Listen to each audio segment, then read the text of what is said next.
Que a graça e a paz do Senhor seja com todos. Vamos abrir a palavra do nosso Deus em Lucas capítulo 16.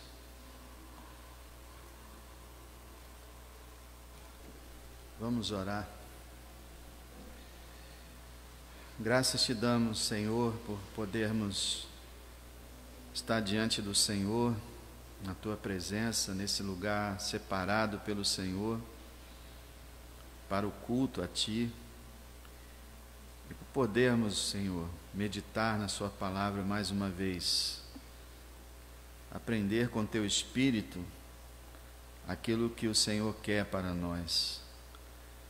Pedimos, ó Deus, que cada dia o Senhor venha nos ajudar a te conhecer melhor e a admirar e seguir de perto cada vez mais o seu Filho, esse ser glorioso, tremendamente sábio e poderoso e amoroso, que é o nosso bendito Senhor e Salvador Jesus Cristo.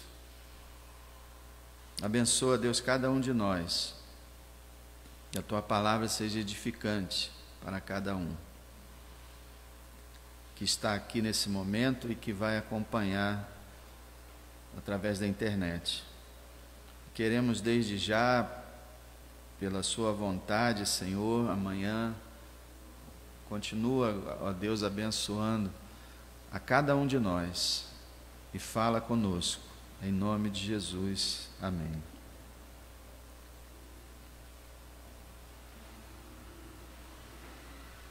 Nós falamos na semana passada que o capítulo 15 de Lucas nos falava sobre o modo correto de tratar as pessoas. E aí o Senhor falou sobre a ovelha, sobre a moeda perdida, a ovelha perdida, o filho perdido, e falou do seu amor pelos pecadores, do seu esforço para ganhar eles, da sua alegria quando eles se salvavam. E assim deve ser com a gente também. Agora no capítulo 16 nós temos visto que o Senhor está nos falando sobre como devemos tratar os nossos bens, os bens materiais que temos, o salário que recebemos, como devemos viver. E vimos do versículo 1 a 13 que o Senhor nos ensina que devemos saber usar os nossos recursos com a sabedoria e habilidade, ou até mais do que os ímpios usam os seus. Então o cristão deve ser uma pessoa zelosa, dedicada, inteligente para aplicar os seus recursos no reino de Deus. Que ele não deve dissipar os seus bens de forma inútil e deixar de aplicar ele no reino. E nós vimos que no versículo 13 o Senhor concluiu essa parte dizendo que nenhum servo pode servir a dois senhores, porque ou há de aborrecer a um e amar ao outro, ou se há de chegar a um e desprezar ao outro. E aí ele termina dizendo: vocês não podem servir a Deus e a Mamon, que significa as riquezas.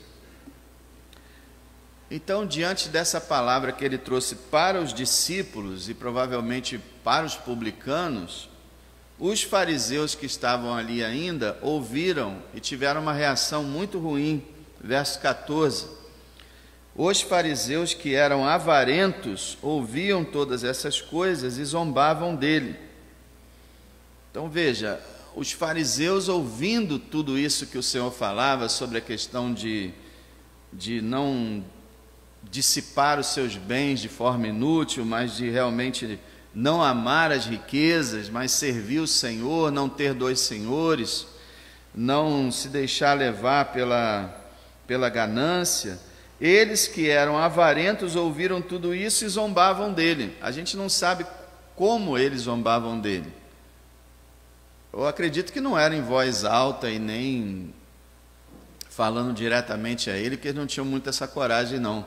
Talvez eles estivessem zombando com seus olhares, com suas fisionomias, ou talvez até mas dentro na sua mente, mas eu acredito que deve ter sido mesmo com os olhares, né? Aquela cara de deboche, né? Aquela cara de zombaria, e o Senhor viu isso.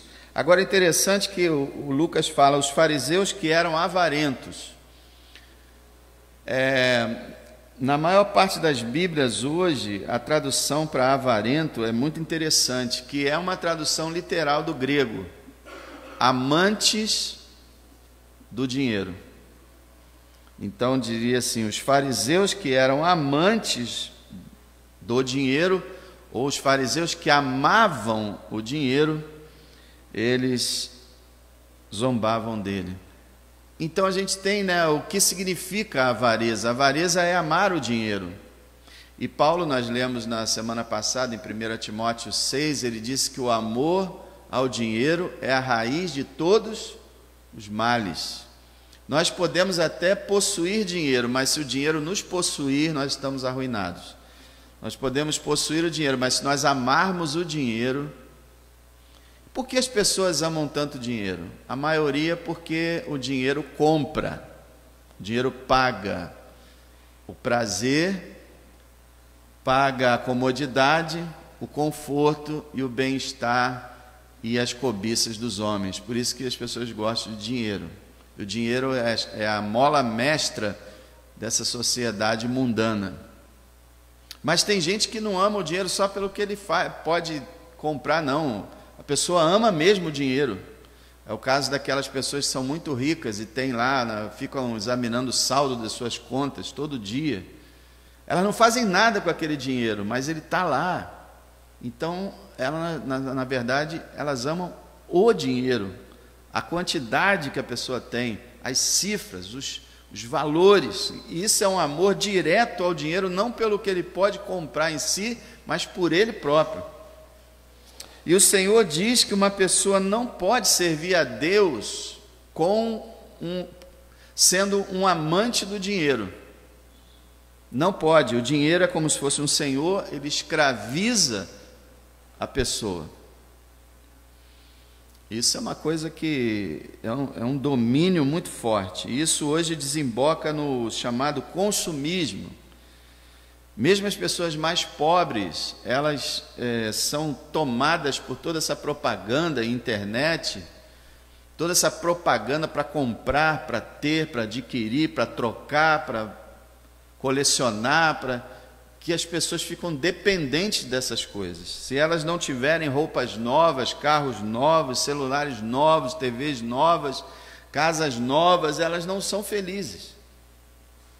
E o interessante é que cada uma dessas coisas, elas passam rapidamente o efeito delas. Você compra um carro novo e você curte ele uns 3 meses, daqui a pouco ele já está velho na tua mentalidade, você já está olhando outro que saiu. Mesma coisa o celular. Tem pessoas que trocam o celular 3, 4 vezes por ano, cada vez que aparece um novo modelo. Isso é amar o dinheiro indiretamente, porque a pessoa só pode ter essas coisas com o dinheiro. Então, na verdade, muita gente cresce apenas para ser rico, ou para ter bastante dinheiro, ou para ter um salário bem alto. Esse é o objetivo. Qual é a profissão que você quer? Eu quero ser engenheiro. Por que você quer ser engenheiro? Porque eu quero ganhar muito dinheiro. É assim que muita gente é. Não tem amor à profissão, amor a fazer o bem, a ajudar, mas amor a simplesmente o seu salário. E os fariseus zombaram do Senhor porque eles eram assim. Aí vem no versículo 15 a resposta do Senhor. E disse-lhes: vocês são os que justificam a si mesmos diante dos homens, mas Deus conhece o coração de vocês, porque o que entre os homens é elevado, perante Deus é abominação. Então o Senhor fala de uma coisa muito importante aqui, que é a questão da aparência externa e da realidade interior. A gente lembra muito bem daquela ocasião em que o Senhor mandou Samuel ir na casa de Jessé, ungir o novo rei. E chegou lá, Jessé viu um dos filhos dele, grandão, fortão, falou: certamente é esse. O Senhor falou: não é ele. Aí chamou outros fortões também não é. e no final era Davi, que era o menor, o mais novo, que era pastor de ovelha, que naquela época não era nada, e era Davi, o homem segundo o coração de Deus. No primeiro que Samuel tinha escolhido pela vontade dele, Deus já disse: olha, não é esse. O homem olha para o exterior, Deus vê dentro do coração. Certa vez também Jesus falou assim: vocês não devem julgar pela aparência, mas pela reta justiça. Então aqui ele está dizendo o seguinte: os fariseus, que eram os maiores religiosos da época deles, eles se achavam justos, eles justificavam eles mesmos, eles se achavam excelentes, se achavam especiais, mas o Senhor disse: Deus sabe o que está dentro do coração de vocês, e não esqueçam que Ele é Deus. Nunca perca de vista que Jesus é Deus. Toda vez que você estiver lendo os evangelhos, não esqueça, Ele é um homem, mas Ele também é Deus. Então, o que Ele quis dizer é o seguinte: eu estou olhando para dentro de vocês, e eu conheço vocês por dentro. Diante dos homens, vocês parecem ser excelentes, mas diante de mim, que estou vendo vocês, eu que sou Deus, vocês não são nada, a não ser um amontoado de pecados.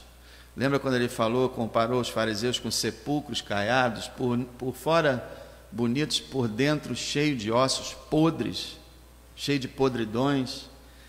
Então, o que acontece é o seguinte: a verdadeira religião, que é a de Cristo, do novo nascimento, é algo que muda por dentro, não apenas por fora. Então, uma pessoa pode ter uma aparência externa, mas dentro ser outra coisa. Não foi o caso de Judas? Judas tinha uma aparência externa exemplar. Ele era o tesoureiro, o pessoal confiava nele, quer dizer, significa que as pessoas confiavam nele, colocavam dinheiro na mão dele. Quando saíram de 2 a 2, alguém foi com Judas, e Judas deve ter feito milagres também, porque ninguém estranhou o fato se ele não tivesse feito, alguém teria estranhado. E quando estava lá na mesa, que Jesus falou: um de vocês vai me trair, ninguém sabia que era Judas. Todos disseram assim: será que sou eu, Senhor? Aí foi que Pedro fez sinal para João perguntar quem era. João põe a cabeça no peito de Jesus e pergunta: quem é? E aí Jesus fala: aquele que eu der o bocado molhado é ele. Aí ele sinaliza, mas ninguém sabia quem era. Então, por fora, Judas era um discípulo, mas por dentro não era. Então ele fala o seguinte: olha, Deus conhece o coração de cada um de nós, e o que entre os homens é elevado, perante Deus é abominação. Então, qualquer tipo de exaltação humana, para Deus é abominável. Então fico pensando, irmão, como o mundo é diferente de Deus. O mundo celebra as celebridades, as autoridades, os filósofos, os milionários, os magnatas, os belos, os musculosos, os fortes, os famosos. E Deus vê aquilo tudo como abominação. Qualquer tipo de pessoa que exalta a si mesmo é abominação. Deus ama a simplicidade. Deus ama o anonimato. Ele chega a falar assim: ó, o que você fizer com a mão direita, que a tua esquerda nem saiba. Não faça como os fariseus, que tocam trombeta nas esquinas ao dar esmolas. Hoje tem acontecido muito isso, não sei se você já tem visto. Eu não vejo, mas de vez em quando alguém me comenta certas pessoas religiosas, certos líderes que vão ajudar as pessoas e filmam e colocam na mídia social.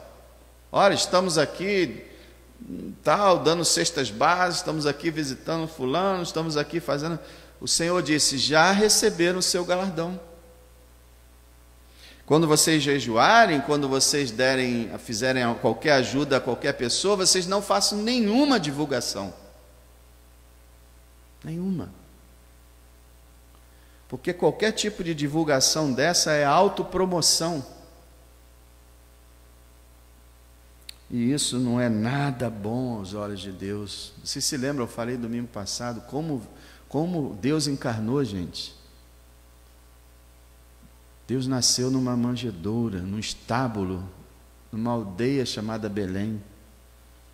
E foi carpinteiro até os 30 anos. E se vestia com simplicidade, era tido como uma pessoa comum, nunca foi a nenhuma das escolas dos fariseus, nunca entrou num palácio. Pelo contrário, ele falava sempre mal dos palácios. Deus nunca gostou de opulência, de luxo, E ele vai falar sobre luxo daqui a pouco na história que a gente vai ver. Não.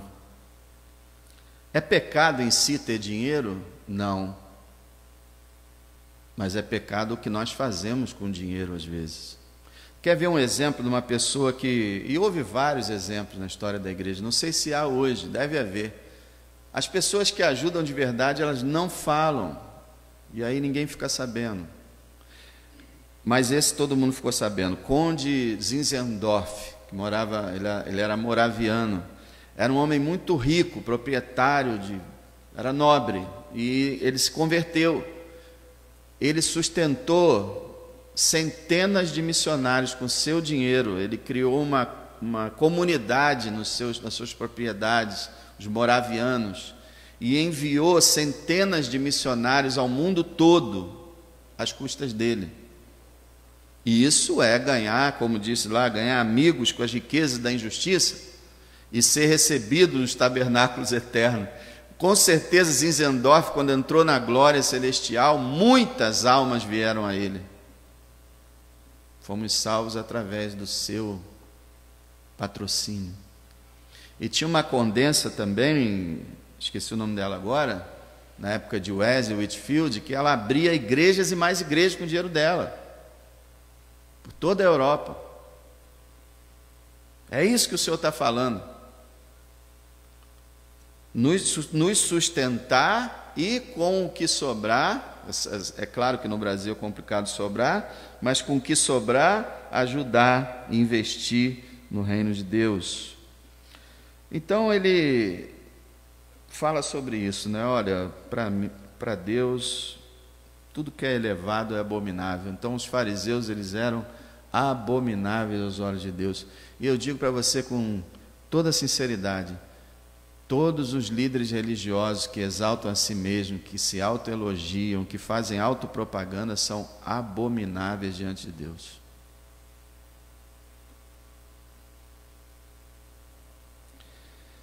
Mas hoje está todo mundo vivendo para isso.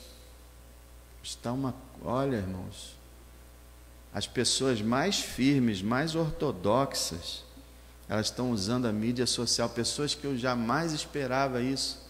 Estão usando a mídia social para fazer propaganda de terno, propaganda de grife, saindo nos posts, na loja tal, terno tal, pregadores. Para que isso? Fazendo propaganda de marcas. E aí eu vou ver os comentários, né? Ah, tá bonitão, ih, tá lindo, ó, que elegância, maravilhoso. Aí de vez em quando um fala assim, pastor, não precisava disso. Eu falei, puxa, apareceu um. Aí depois de outras dezenas de pessoas, aí o outro diz, poxa, isso não cabe um homem de Deus, uma coisa assim. E aí mais um montão de... Assim que se está vivendo nesse mundo atual. Essa vaidade, esse marketing está alcançando quase todos. Quase todos. Eu fico pensando, irmãos, esses grandes homens de Deus do passado, se por acaso eles fariam o que hoje é feito nas mídias sociais. Duvido muito. Duvido muito. Bom, aí vai acontecer o seguinte, versículo 16 a 18, vai entrar uma daquelas passagens, tipo a do versículo 9 a 13, passagens assim que você fica olhando e fala, mas o que é isso aqui, né? O que está acontecendo aqui? você olha assim de primeira, parece que Lucas chegou e pegou os versículos, outros dizeres do Senhor, que foram ditos em outros evangelhos, pegou lá e jogou, copiou e colou, né? Colou ali, mas não é isso. A questão é que não há, o Senhor sai falando algumas coisas e Ele não explica. Então, aparentemente, para a gente não sabe a razão de Ele ter falado essas coisas que Ele falou. Mas eu vou tentar explicar para você, mais ou menos, o que a maioria dos comentaristas acredita da razão dele ter falado essas coisas. Porque ele estava falando sobre riqueza, sobre exaltação, sobre avareza.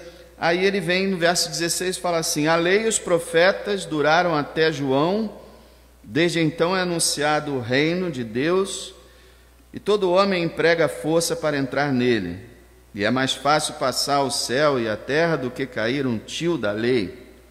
Qualquer que deixar sua mulher e casar com outra adultera, e aquele que casar com a repudiada pelo marido adultera também.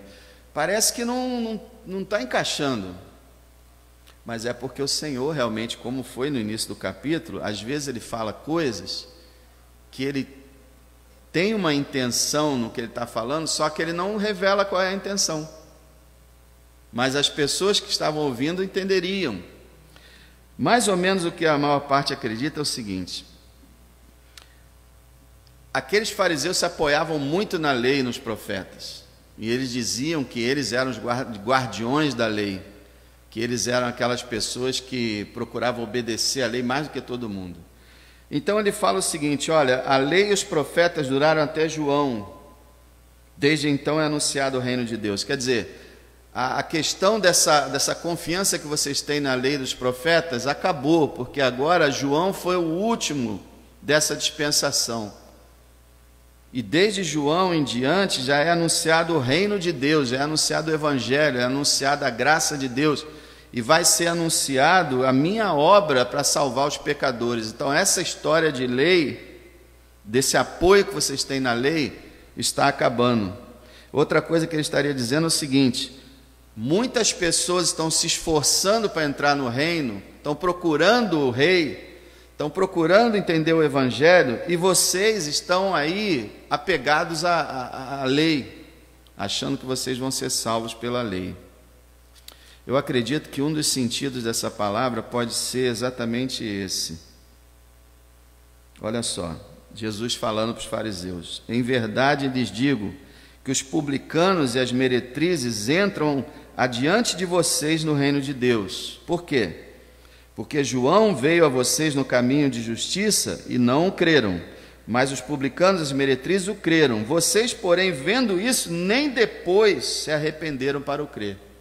Então é provável que ele está falando isso aqui. Olha, vocês se baseiam muito na lei e nos profetas, dizem que são guardiões da lei, mas o tempo dessa escolha de vocês aí está terminando, porque agora está sendo anunciada a presença do rei, a inauguração do reino de Deus, e todas as pessoas estão ouvindo e estão procurando se esforçar para entrar nesse reino, inclusive as meretrizes, os publicanos, e vocês não estão fazendo nada. A gente acredita que essa aqui é a intenção do Senhor falar isso.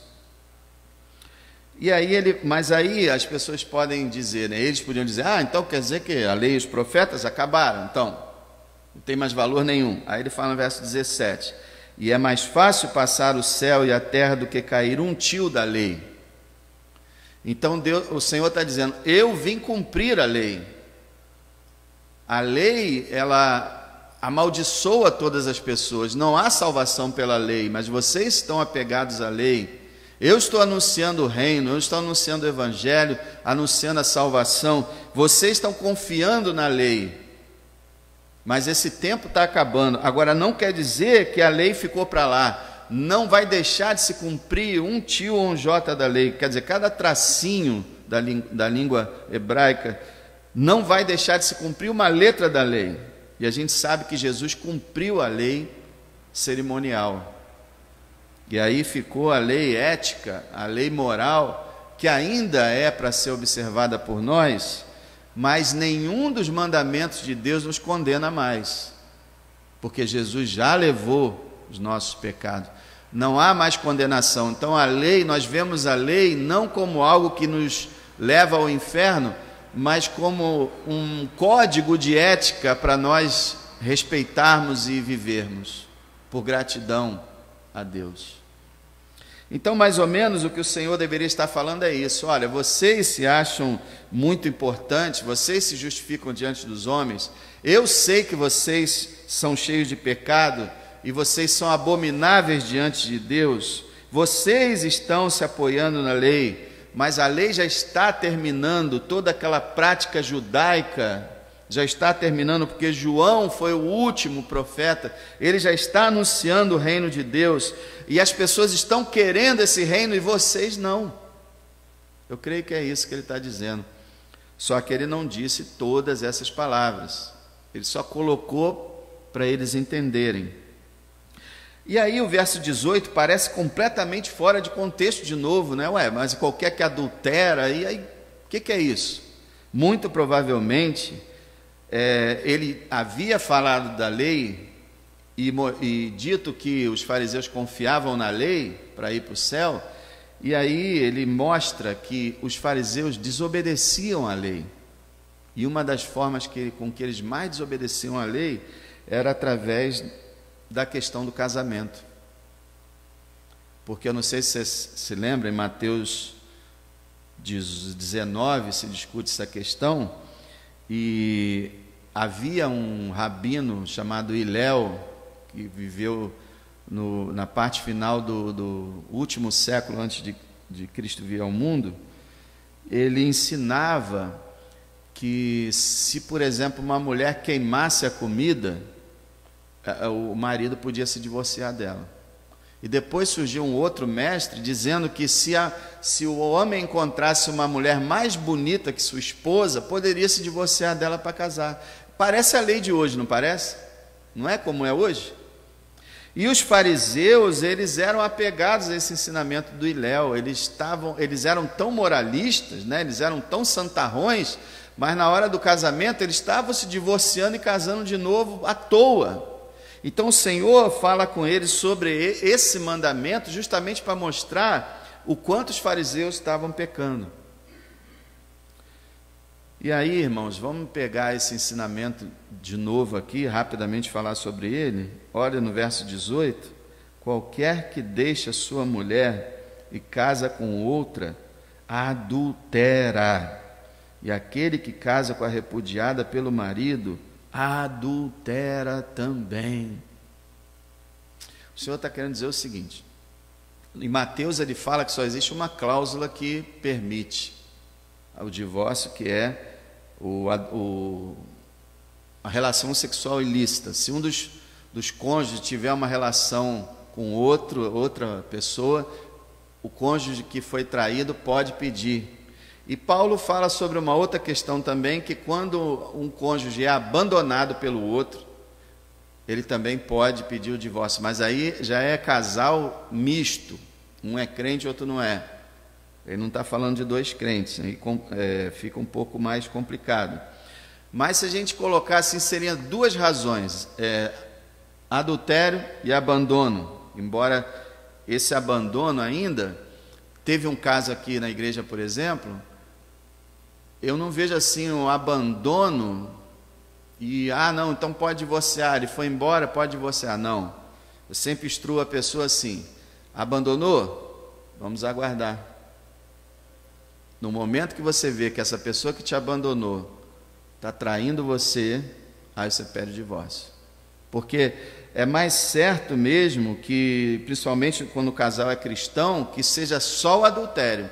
Porque a questão do abandono, o Paulo estava falando de um crente e um descrente.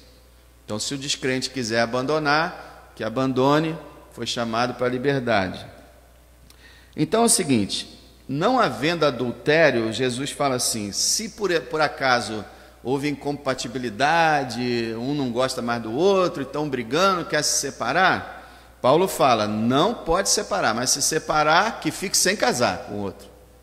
E o Senhor fala aqui, não pode separar. Se separar é adultério, e até a pessoa que ficou lá vai se tornar adúltera se alguém casar com ela. Por quê? Porque o casamento foi desfeito de forma ilegal diante de Deus. Deus não aceita desfazer um casamento senão por traição. Então, irmãos, tem muitas explicações hoje modernas que dizem o seguinte: não, é adultério, mas desde o momento que você casou direitinho lá com a outra pessoa, aí Deus já considera que é casamento, que está tudo normal, a relação adulterina terminou. Não acredito nisso, de jeito nenhum. Estão ensinando isso para poder apoiar novos casamentos, dizendo que as pessoas, elas erraram, mas agora o que vai fazer? Então, não é isso que o Senhor fala.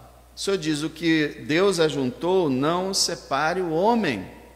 E não pode haver separação se não for por adultério. Se houver uma separação simplesmente porque um está de birrinha com o outro, a Bíblia diz: então nenhum dos dois vai casar. Os dois devem viver solteiro por resto da vida ou se reconciliar. Então, eu digo para vocês, tem muita gente preocupada, né, com aquela questão, a outra questão, né, que estão querendo até prender gente aí por causa disso, mas a pior questão que está atacando a igreja atualmente é essa aqui. Porque hoje já, no meio evangélico, já é normal casar 2, 3 vezes, inclusive pastores. E isso é pecado terrível. E o que é incrível, né? A Bíblia tem uma das listas dela lá, diz que os adúlteros não vão entrar no reino do céu. Aí muitos dizem assim: não, mas eles já estão assim, então vamos deixar, vamos perdoar. Bom, eu não acredito em conversão de uma pessoa, em a pessoa ir para Deus e continuar pecando.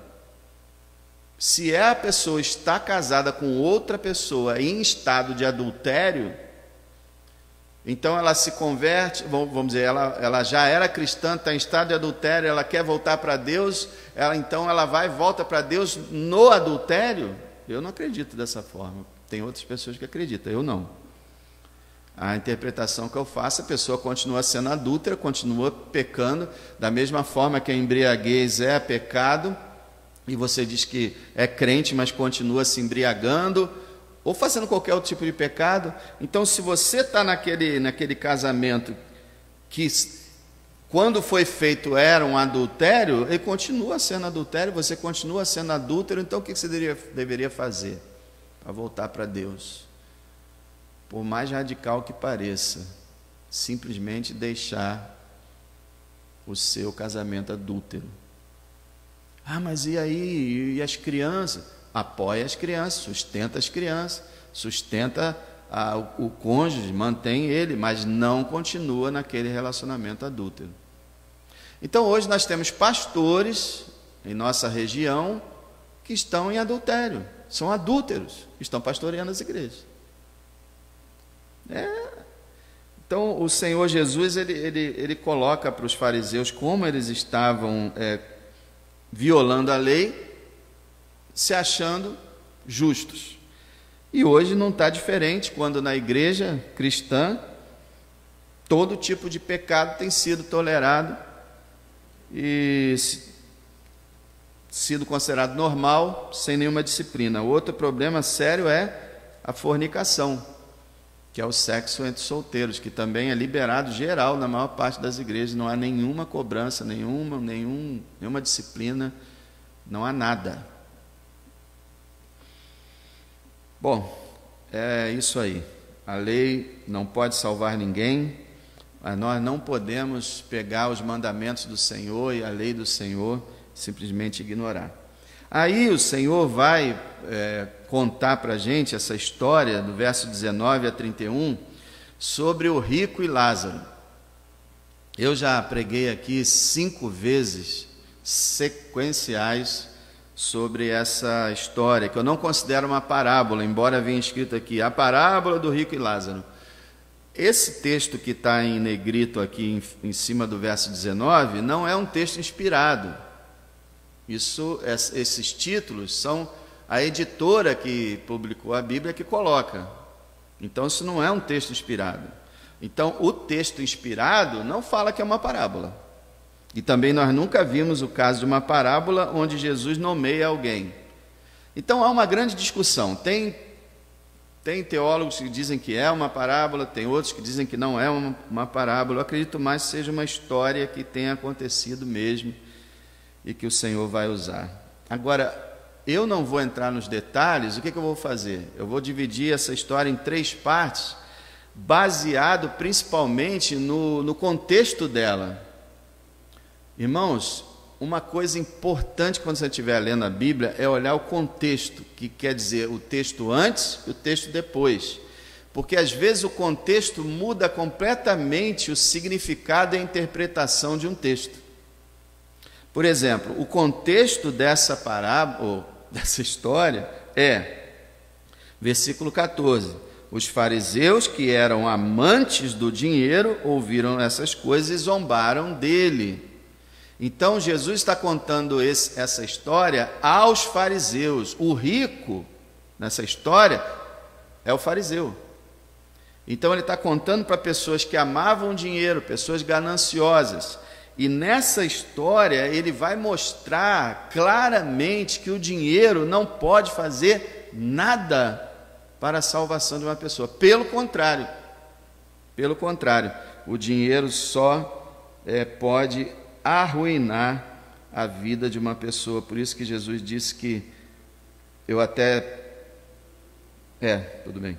Ele disse que é mais fácil entrar um camelo pelo fundo de uma agulha do que um rico entrar no reino de Deus. O dinheiro não só ajuda a salvar, como ele ajuda a pessoa a se perder.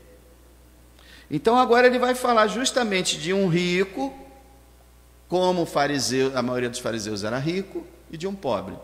Então a gente vai ver o seguinte, dividindo em 3 partes. A primeira é a seguinte: há uma grande inversão depois da morte, em muitos casos. Há uma grande inversão em muitos casos depois da morte. Essa inversão, segunda parte, essa inversão é definitiva.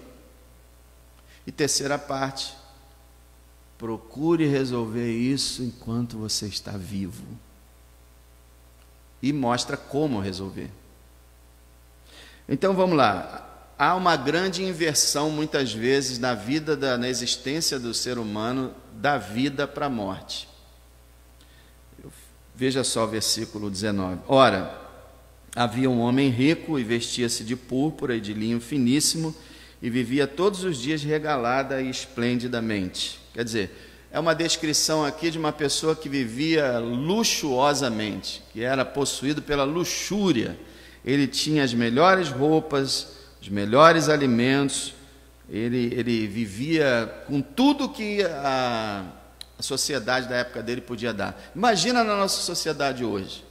O Senhor poderia dizer assim: havia um homem que tinha um iate, ou que morava numa ilha paradisíaca e que tinha milhões e milhões nas contas lá da Suíça, vamos dizer assim. E ele vivia nas maiores mansões, coisas assim. Era um homem muito rico, muito rico. Ele estava lá, curtindo o melhor que a terra podia lhe dar. Verso 20. Havia também um certo mendigo chamado Lázaro, que jazia cheio de chagas à porta daquele. Desejava alimentar-se com as migalhas que caíam da mesa do rico, e os próprios cães vinham lamber-lhe as chagas. Então o Senhor, na sua tremenda sabedoria, ele traça o retrato de uma pessoa esplendidamente bem, materialmente, e uma pessoa esplendidamente mal, assim, num estado de calamidade. Era um mendigo que não tinha nada para comer e ainda era todo cheio de feridas, e os cães vinham lamber as feridas. Uma pessoa que estava jogada lá na porta do rico, na esperança de que o rico pudesse lhe dar alguma coisa, e ele queria comer pelo menos as migalhas que caíam na mesa do rico. E sabe de uma coisa? Parece que a história nos diz, entre linhas, que ele nunca conseguiu comer as migalhas da mesa do rico, e que o rico nunca lhe deu nada. O rico passava diariamente ali na sua carruagem, passava ali e via o mendigo. De repente virava até o rosto, dizia para o seu secretário assim: ele ainda está aí? Ah, tá. Estou fantasiando aqui, tá, irmão? Ele podia estar dizendo: olha, diga ao prefeito, governador, para tirar limpar minha calçada. É mais ou menos isso que o Senhor estava descrevendo. Um homem muito rico, um homem muito pobre. E versículo 22 fala: aconteceu que o mendigo morreu e foi levado pelos anjos para o seio de Abraão. Primeira surpresa: o mendigo foi para o céu. Ué, muita gente fala, né? Mas a Bíblia não fala, lá no Salmo 37, Davi não fala que nunca viu um justo desamparado, nem sua descendência mendigar o pão? Não está escrito nos Salmos que se você for fiel ao Senhor, Ele te alimentará, assim como Ele alimenta os filhotes dos leões, Ele vai te alimentar. Então, como é que esse mendigo está no céu? É a primeira surpresa. Irmãos, muita gente olha para o mendigo, igual uma vez eu estava andando com um crente, mais de 30 anos atrás, andando com um crente no centro da cidade. Aí ele apontou para o mendigo e falou assim: olha aí, ó, tá vendo? Tá vendo? Olha aí, se ele tivesse aceitado Jesus, não estava assim. Que desprezo, usando a fé cristã para desprezar o pobre. Sim, existem mendigos, moradores de rua que podem ir para o céu, porque não é a riqueza, não é a pobreza que levam para o céu. O que está acontecendo aqui? Irmãos, aqui está acontecendo aquela chamada exceção. No livro de Provérbios, livro de Salmos, linguagem poética, são ditas algumas máximas que estão falando de uma visão geral de certas coisas. Não quer dizer exatamente que sempre será assim. Está dizendo o seguinte: a tendência de Deus é sustentar e alimentar todo o seu povo, mas algumas vezes Ele permite privações. Como aqueles 8 missionários numa ilha, agora não me lembro exatamente onde, mas num conjunto de ilhas que tinha lá, eles morreram de fome. Os 8 missionários, eles chegaram naquela ilha, não tinha nada para comer, eles naufragaram, eles morreram de fome. Mas olha, eles colocaram vários lembretes em garrafas, colocaram no mar, depois as pessoas iam pegando e lendo, e eles dando glória a Deus, e louvando o Senhor, e bendizendo a Deus. Eles morreram com fome física, mas cheios do Espírito Santo. Então, pode acontecer de Deus permitir certas tragédias, pode acontecer. Então, você não pode olhar cada mendigo e dizer: ih, está indo para o inferno. Você não conhece a história dele. Então, ele vai para o céu, levado pelos anjos, ele vai para o seio de Abraão. Essa é uma maneira de dizer que ele estava na glória, junto do povo de Deus. É isso que quer dizer. Seio de Abraão, irmão, não é como alguns pensam, um lugar separado, um lugar intermediário que não é o céu. Isso é só uma maneira de falar. Então, diz o verso 22 no final: morreu também o rico e foi sepultado. A inversão está aí, né? Versículo 23: e no Hades, ou no inferno, ergueu os olhos estando em tormentos, e viu ao longe Abraão e Lázaro no seu seio, quer dizer, no seu peito, do seu lado. A inversão está aí.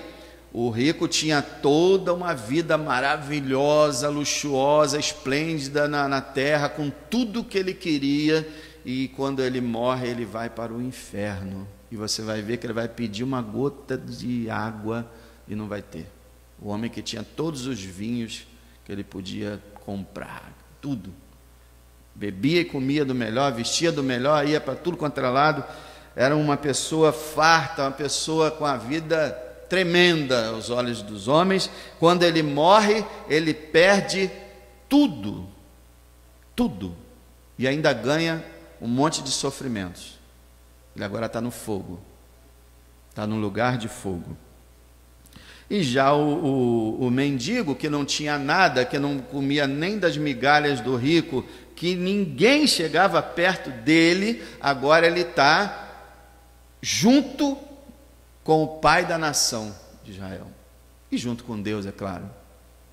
Uma pessoa desprezada, menosprezada, que ninguém dava nada, só os cães davam importância a ele, até para sugar o que ele tinha, e agora ele está numa posição de honra. Então você vê uma completa inversão. O exaltado foi humilhado, o rico. O humilhado foi exaltado, o mendigo. Agora, claro, tem que lembrar para os irmãos que não é ser rico não leva para o inferno, nem ser pobre leva para o céu. É que Jesus está aplicando isso para aqueles que amavam o dinheiro, para aqueles que achavam que dinheiro era sinônimo da bênção divina.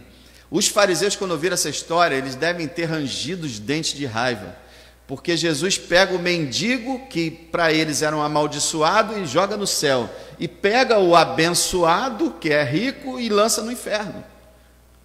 Eu não sei como é que eles não começaram a gritar aqui e parar a história do Senhor, porque eles ficaram com muita raiva, com certeza. Mas então a primeira parte é a inversão que acontece na vida depois da morte.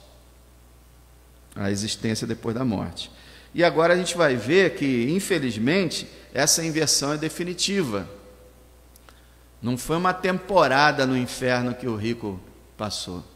Olha só o verso 24. Quando o rico vê Abraão, Lázaro diz no verso 24: clamando, disse: Abraão, meu pai, tem coragem de chamar Abraão de pai, tem misericórdia de mim. Ele nunca pediu misericórdia a ninguém, agora ele pede. Tem misericórdia de mim, manda Lázaro, olha aí, continua achando que Lázaro é empregado dele. Manda Lázaro que molhe na água a ponta do seu dedo e me refresque a língua, porque estou atormentado nessa chama. O homem que tinha tudo, agora ele implora por uma gotinha. Que inversão incrível. Mas aí a gente vai descobrir que isso é definitivo. Verso 25. Disse, porém, Abraão: filho, lembre-se de que você recebeu os seus bens em sua vida, e Lázaro somente males, e agora esse é consolado e você atormentado. E além disso, está posto um grande abismo entre nós e vocês, de modo que os que quisessem passar daqui para vocês não poderiam, nem tampouco de lá passar para cá. Ele fala duas coisas. Primeiro, foi feita justiça. Veja, aqui o Abraão não está ensinando que porque o rico teve uma vida maravilhosa, agora ele está sendo punido, e porque o mendigo teve uma vida horrível, agora ele estava sendo abençoado. Ele não está falando isso. Ele está dizendo o seguinte: você teve todas as oportunidades, Deus te deu tanta coisa e tanta oportunidade, e você não aproveitou. Você pegou tudo que você tinha e viveu para si, não se importou com aquele homem que estava ali implorando um alimento, você não se importou com ninguém, você viveu para si. Esse rico nos lembra muito aquele outro rico, daquela parábola, que tinha um celeiro cheio de coisa, a colheita dele deu mais do que o celeiro comportava. Em vez dele falar assim: poxa, já que está sobrando, vou dar um pouquinho para os pobres, vou dar um pouquinho para o sacerdote, vou ajudar a igreja, né, a sinagoga. Não, eu vou derrubar isso aqui, vou investir, né, vou construir, gastar um dinheirão, construir maior, e eu vou guardar tudo que eu tenho para mim. É a mesma ideia. Olha, você teve todas as oportunidades, você teve todas as bênçãos, e você não fez nada. Você pegou tudo que Deus te deu. Veja como Jesus é inteligente, gente. Ele não começou o capítulo falando do dinheiro investido errado, que você deve pegar o teu dinheiro e investir também no reino de Deus, em ajudar as pessoas. Aquele homem pegou esse dinheiro e investiu só nele, igual aquele rico também. Ele não quis saber de mais nada a não ser ele. E agora ele falou: você teve a oportunidade, você viveu maravilhosa, agora veio a punição. Já o Lázaro, ele era crente, ele cria em Deus, e ele viveu uma vida terrível. Mas sabe o que significa Lázaro? Deus ajuda. É incrível como é que o Senhor fala dessa forma, né? Um mendigo lambido por cães, morrendo de fome, Deus ajuda? Sim, Deus ajuda. Por isso que eu estou falando, a gente não pode rotular as pessoas. Aquele homem era ajudado por Deus e quando ele morreu, foi para a glória. Então a primeira coisa que Abraão fala, e Abraão aqui representa Deus, né? Primeira coisa foi feita a justiça. Segundo olha, verso 26, tem um abismo aí entre nós. Não dá não. Vocês se lembram de uma novela no passado, A Viagem? Passou um monte de vezes na televisão essa novela. Ela falava de um camarada que ia para o céu, depois ele ia para o inferno, ele voltava para o céu, aí ia para o inferno, ele ficava para lá e para cá. Blasfêmia. Ninguém sai do lugar onde entra depois da morte. Essa inversão que houve aqui é definitiva. O estado com que a pessoa morre é definitivo. Morreu crente? Céu. Morreu incrédulo? Inferno. Tem como sair de lá? Nunca. Nunca. Ele falou aqui, tem um grande abismo, não dá para passar não. Se a gente quisesse, não poderíamos. Se vocês quisessem para cá, também não poderia. Isso é uma maneira de falar que realmente o céu e o inferno são lacrados. Por isso que nós não somos espíritas, não acreditamos em espíritos vagando, em mortos resolvendo problemas por aí. Não, os mortos estão no céu ou no inferno. Eu tenho muito medo na hora que eu vou dormir dos espíritos, dos fantasmas.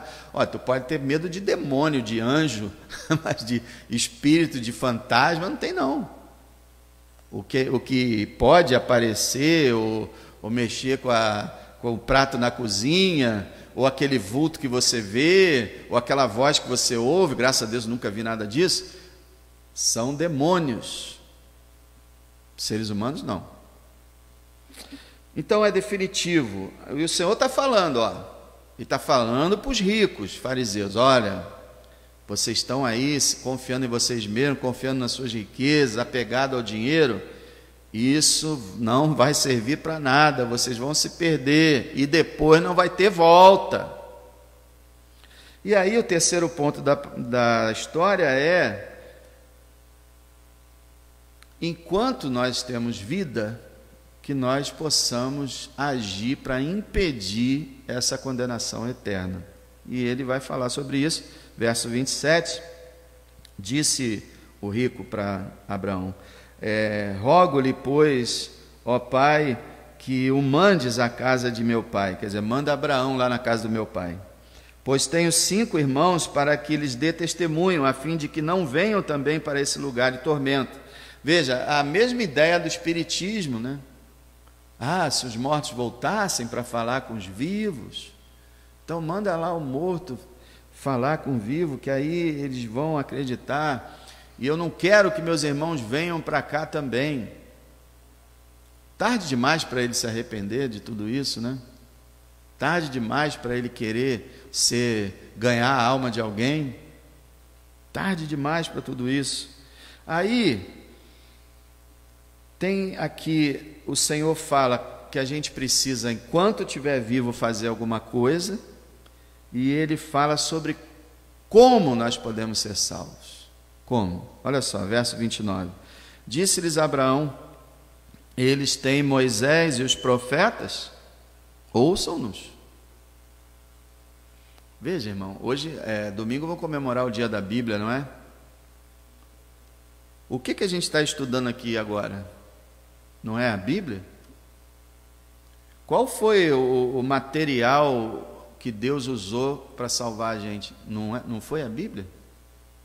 A Bíblia não é a base da igreja? Todo o ensino que nós temos a respeito de Deus e de todo o restante não vem da Bíblia?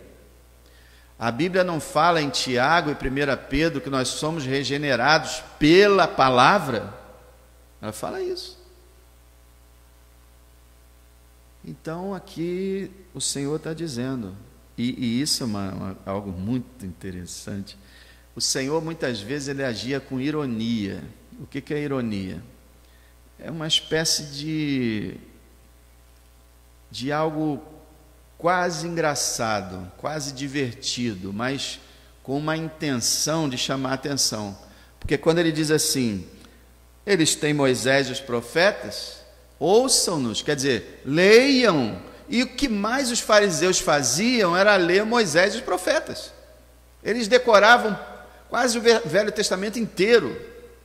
E ele está dizendo para os fariseus, olha, leiam a Bíblia, hein?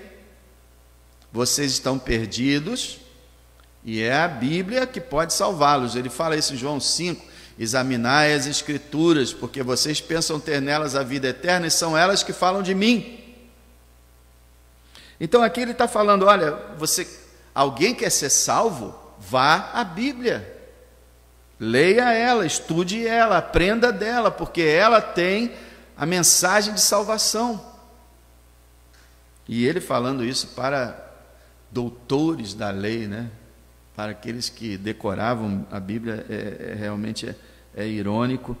Mas quando o Senhor usava a ironia, não era para debochar de ninguém, era para mostrar o ridículo que as pessoas estavam e para despertar nelas, para que elas pudessem ter um são juízo.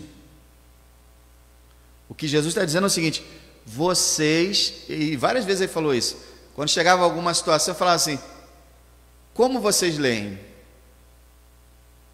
O que vocês têm lido? Ele está sempre, o que está na Escritura? Ele estava sempre fazendo isso, e agora ele está falando, olha, vão examinar a Bíblia de novo? E aí o versículo 30 diz assim, disse ele, né, o rico, não, Abraão, meu pai, mas se algum dos mortos fosse ter com eles, se arrependeriam. Quer dizer, se alguém do inferno pudesse vir e dizer o que está acontecendo e como poder ir para o céu, eles se arrependeriam e creriam. Olha o verso 31. Porém, Abraão lhe disse, e lembrando sempre que quem está falando por trás de Abraão aqui é o próprio Senhor, né? Porém, Abraão lhe disse, se não ouvem a Moisés e aos profetas, tampouco acreditarão, ainda que algum dos mortos ressuscite. Isso não aconteceu? O Senhor Jesus Cristo não ressuscitou? E o mundo crê nele? Não. O Senhor Jesus não ressuscitou Lázaro, que estava 4 dias morto? Diz a Bíblia que uma parte deles acreditaram, não os fariseus, e uma parte deles foram lá contar para os fariseus e para os sacerdotes o que tinha acontecido. E os sacerdotes disseram assim, esse homem tem feito muitos sinais, olha que absurdo, esse homem tem realmente realizado muitos milagres, bom, o que vamos fazer? Caifás falou assim, bom, eu tenho uma solução, vamos matá-lo, porque senão nós vamos acabar perdendo nosso lugar, os romanos vão vir e vão nos expulsar, vamos matá-lo. Quer dizer, olha que absurdo, ele tem feito muitos milagres, o que vamos fazer? O que eles vieram fazer? Crer, não, vamos matar ele.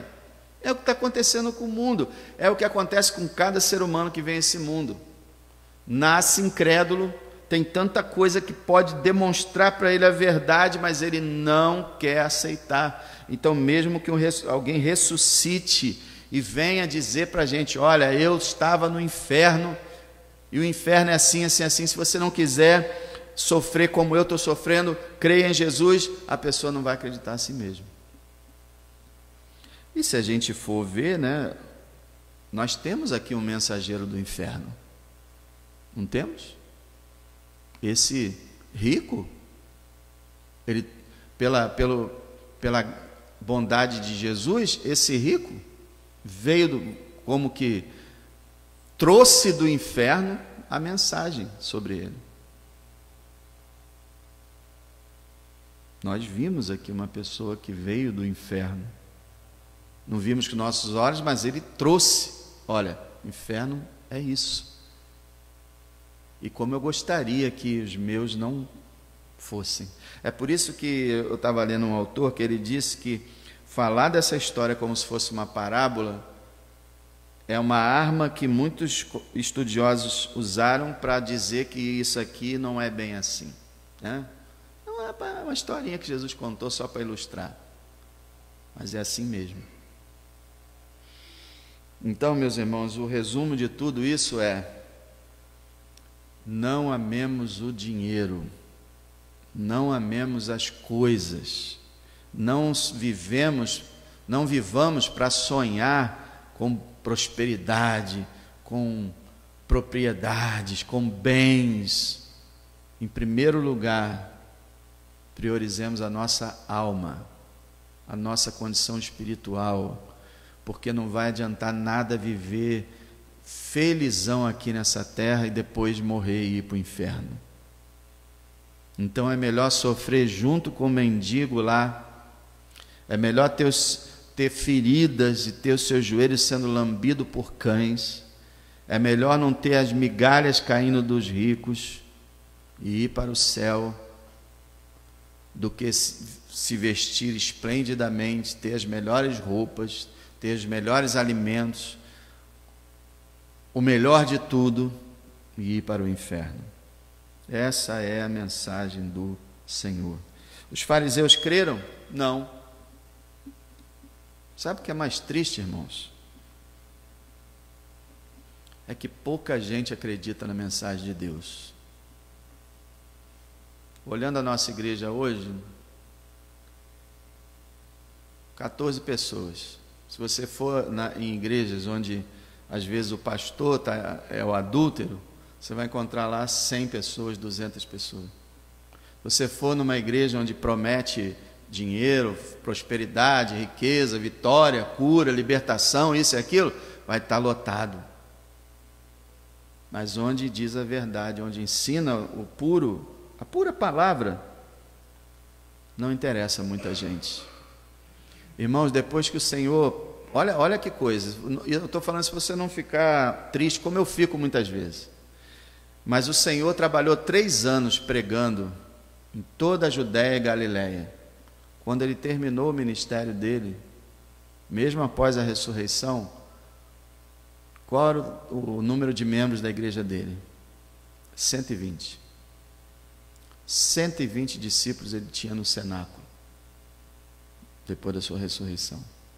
Depois de 3 anos pregando, fazendo milagres, fazendo coisas extraordinárias, ele tinha 120. Vocês se lembram de João 6, quando ele dá o pão para todo mundo, multiplica os pães, no dia seguinte tem uma multidão lá, e o Senhor fala assim: olha, eu quero dizer uma coisa para vocês, vocês não estão aqui por causa dos sinais que viste, nem por causa de mim, vocês estão aqui por causa do pão, vocês estão querendo é pão, e eu digo para vocês o seguinte: trabalhem não pelas coisas, não pela comida que perece, mas por aquela que fica para a vida eterna. E aí ele começa a pregar, daqui a pouco, quando ele está terminando o sermão, sabe quem está lá? Só os 12. Toda a multidão foi embora, disse assim: duro é esse discurso, quem o pode ouvir? E aí foi todo mundo embora, e só ficaram os 12, e o Senhor falou assim: vocês querem ir também? O Senhor não quer ninguém obrigado atrás dele. Vocês também querem ir? Aí o Pedro fala: não, Senhor, para quem iremos nós? Tu tens as palavras da vida eterna. E aí o Senhor fala assim: eu não escolhi 12, vocês 12, um de vocês é um diabo, porque um iria traí-lo. Então, de todos ele tinha 12, um era traidor, só os 11 realmente estavam com ele, e quando ele vai deixar a terra, ele tem 120. Então, irmãos, como a Bíblia diz várias e várias vezes, poucos são os que ouvem a palavra de Deus. Eu louvo a Deus pela sua vida, mas que você não fique só em ouvir, mas possa realmente praticar aquilo que você ouve, senão não adianta nada. Tem que praticar, tem que viver, tem que ser do Senhor, tem que viver para o Senhor.